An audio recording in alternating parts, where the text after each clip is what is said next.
In this video, we're going to be finding the rate of change, which is represented by the variable m, from a table. Okay, so let's think. Rate of change. Rate of change is how much something is changing each time, whether it's going up 5 units each time or it's going down 5 units each time. So the way we would figure this out is we would do the change in the y. Some of you might remember this, over the change in the x. We also call that triangle shape delta. And this is going to find our m, which, remember, our m is the rate of change, or it is also another name, which you will see sometimes called the slope, rate of change or the slope. Now, delta y is the same thing as y2, because it's the change in the y, so you're going to be finding the difference between your y coordinates, and delta x, that would be the change or the difference in your x coordinates. All right, so we have 4 different pairs of xy values. I need to just choose 2 pairs. Any 2 pairs is going to give me the same rate of change. So I'm going to go with these 2.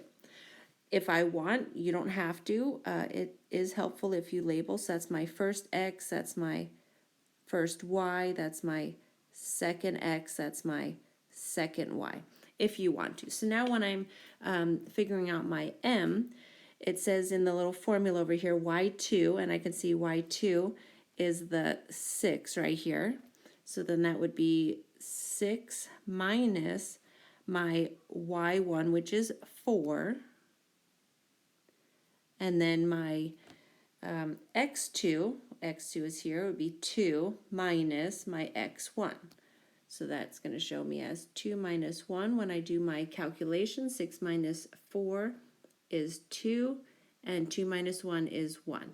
I can leave it as 2 over 1, or it's the same thing as 2. So that would be my rate of change. Moving on to number 2. So number 2 says the table shows the relationship between y, the cost, and x, the number of hours. What is the rate of change for the table? Now, this table is set up different than the previous example. These ones have the columns going vertical. Then it also doesn't have x and y labeled, but hopefully you know that the first column is your x column and the second column is your y column. So it's up to you if you want to label that also. Just my suggestions, I would do that. All right, so I'm going to pick 2 pairs of xy coordinates. Any 2, I'm just going for these ones.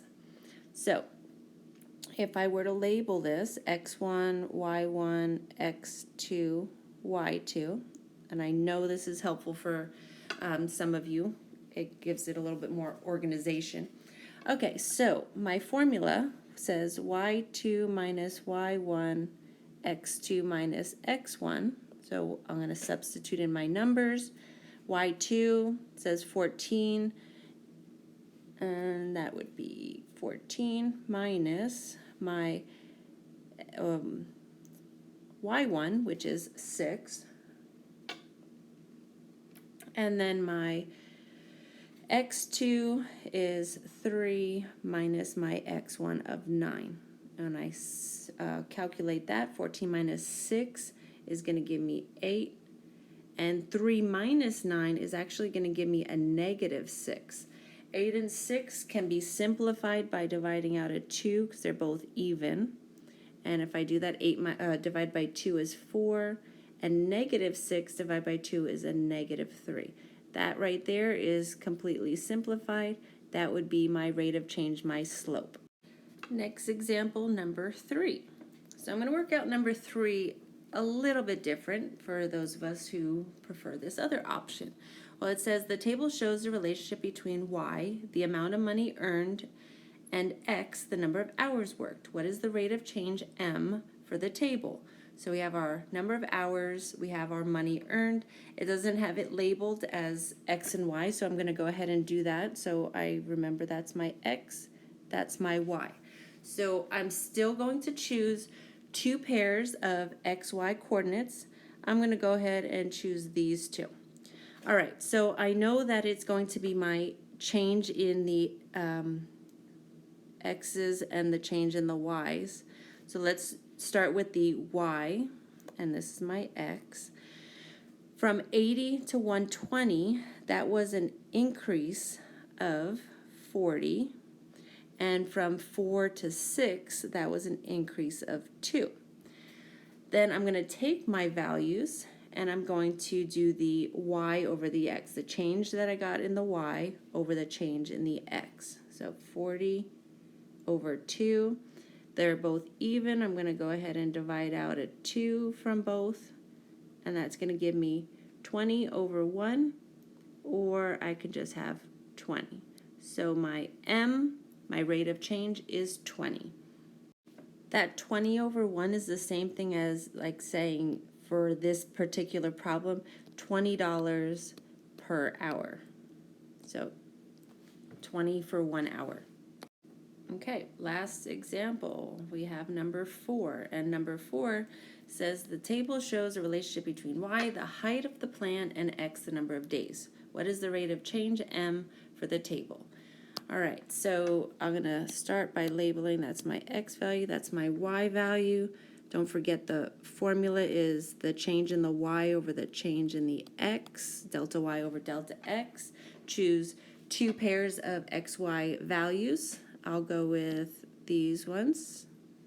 Okay, so I can either do my labeling of X1, Y1, X2, Y2, or the other method that I just did before, just calculate what's happening from one value to the next. So 9 to 15, that's going up 6. And from 7 to 16, that is going up 9. Okay, now I got to remember I have to put my Y over my X. So that's going to be 9 over 6. 9 and 6 can be simplified by dividing out 3 from both. And when I do that, that gives me 3 over 2. That's completely simplified. So 3 over 2 is my rate of change, or my M.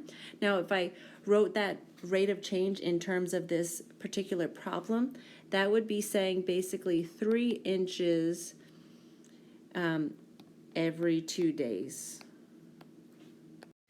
Okay, so I just wrote down a reminder of what we just did. We chose two pairs of XY values from our tables, and then we found the change in the Y over the change in the X. You could either do the formula of Y2 minus Y1, X2 minus X1, labeling those in your table, or you can do what we just did there by finding the difference, what's happening from one value to the next. But still, either way, we will find the M, the rate of change.